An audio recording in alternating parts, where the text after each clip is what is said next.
যে আমরা শিশুদের হামের প্রকোপটা ভয়াবহ একটা রূপ দেখতে পাচ্ছি এবং সেটার ভয়াবহতা এতটা বেশি আমরা শুধুমাত্র মার্চে ৩২ জন শিশুকে মারা যেতে দেখেছি এই সংক্রান্ত জটিলতায় এবং বলা হচ্ছে প্রায় ১৫০০-র বেশি শিশু এটা দ্বারা আক্রান্ত, বেশিরভাগই ৯ মাসের কম বয়সী শিশুরা আক্রান্ত হচ্ছে এবং ভবিষ্যতে আসলে এই ব্যবস্থাটা কোন দিকে যাচ্ছে বা এই পরিস্থিতি কোন দিকে যাচ্ছে আমরা সে সম্পর্কে খুব বেশি অবগত নয়। বিগত ১৮ মাসের টিকা ব্যবস্থাটা ইপিআই যে সিস্টেমটা সেটা আসলে কোথায় ছিল সেই ব্যাপারগুলো নিয়ে স্বাস্থ্য খাত শুধু নয়, যেমনটি জনাব মাহবুব আজিজ বলছিলেন, শুধু স্বাস্থ্য খাত নয়, সড়ক যোগাযোগ থেকে শুরু করে সব কিছু নিয়ে বিএনপিকে কোনো শ্বেতপত্র প্রণয়নের ব্যবস্থা নিবে কিনা? গত ১৮ মাসের শেখ হাসিনার আমল তো ছিল আপনার চৌর্যবৃত্তির একটা দুর্দান্ত উদাহরণ, তাই না? কিন্তু মাহবুব আজিজ ভাই রাইটলি মেনশন করেছেন যে হামের টিকা কেন ডক্টর ইউনূস সরকার কেনেনি, তাই না? আমাদের আপনার আজকে প্রায় ১ মাসের অধিক সরকার, প্রায় ১.৫ মাসের একটি সরকার। আমাদের মন্ত্রী ৩০০ ধারায় বক্তৃতায় বলেছেন সংসদে, স্বাস্থ্যমন্ত্রী, যে এমন অবস্থা যে ওষুধ কেনার টাকাও স্বাস্থ্য খাতে এখন নেই। ওষুধ কেনা হয়েছে আগে, মানে সে কাজীর গরু কিতাবে আছে, গোয়ালে নেই। ওষুধ কেনা হয়েছে, ওষুধ নেই। তা যদি ওষুধ কিনাই হতো তাহলে সে ওষুধ থাকতো আজকে আপনার ডেটা অনুযায়ী বা তথ্য। ওষুধ নামে কেনা হয়েছে কিন্তু ওষুধ আসেনি।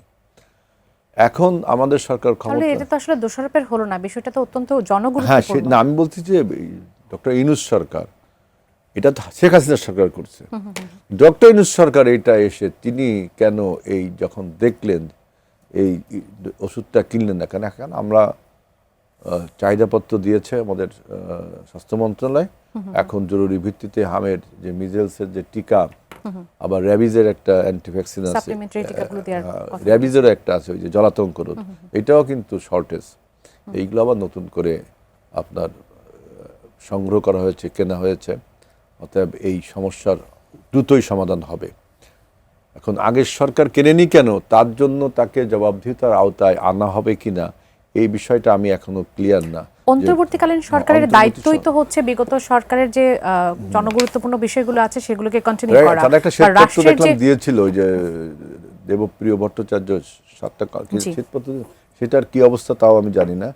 তবে এখন আমাদের সামনে মূল চ্যালেঞ্জটা হলো আমাদের এই ডেমোক্রেসির রিএস্টাবলিশমেন্ট এবং ইকোনমিক ডেভেলপমেন্ট, এটা আমাদের সামনে মূল কোশ্চেন।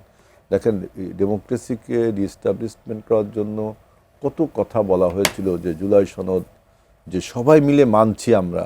আজকে কিন্তু সংসদে তারাও প্রমাণ হয়েছে যে আমরা জুলাই সনদ মানছি। বরঞ্চ এই যে মাহবুব আজিজ ভাই একটা ভালো কথা বলছেন যে জুলাই সনদে কিন্তু নারীদেরকে 15%, তাই না, ওই যে 5% আপনার দিতে হবে নমিনেশন।